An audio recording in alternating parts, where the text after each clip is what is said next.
শুভ গণেশ চতুর্থী। তো আজ ছিল গণেশ পুজো। বাড়ির গণেশ ঠাকুরকে পুজো করার পর আমরা চলে এলাম মন্দিরে পুজো দেবার জন্য। এখানে আজ গণেশ পুজোর সাথে সাথে মা দুর্গার খুঁটি পুজো হয়ে গেল। বিয়ের পর এখানে আমি ফার্স্ট টাইম পুজো দিতে এলাম। খুব ভালোভাবে পুজো সম্পন্ন হলো। অ্যাকচুয়ালি আজ অফিসটা ছুটি পেয়েছিলাম, তাই ভালোভাবে পুজো করতে পারলাম।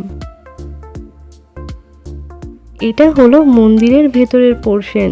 এই মন্দির কিন্তু বহু পুরনো, মানে রিনোভেট করা হয়েছে পরে।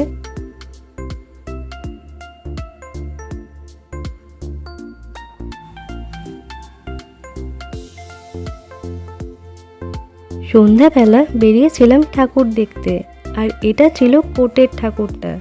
আর আজ আমাদের সাথে আমাদের পুচকুটাও বেরিয়েছিল ঠাকুর দেখবে বলে।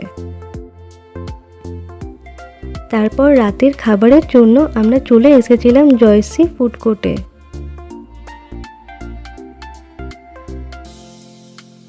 এখানে একটা মজার ব্যাপার বলি, মানে আমরা যখন বসেছিলাম অন্যান্যদের খাবার দেখে আমাদের পুচকুটা, মানে আমাদের ছোট্ট ঈশান জিজ্ঞাসা করছিল আর আমাদের খাবারটা কখন আসবে। মানে বুঝতে পারলাম ও ভালোই এনজয় করছে। এরপর বাড়ি ফেরার আগে পাড়ার পেছনের ঠাকুরকে দর্শন করতে গেলাম। এখানে এসে দেখি ভোগ বিতরণ চলছে। আমরাও প্রসাদ নিয়ে বাড়ি ফিরলাম।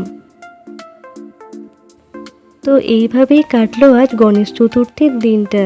তো তোমাদের সাথেও দেখা হচ্ছে নেক্সট ব্লগে। Till then, tata.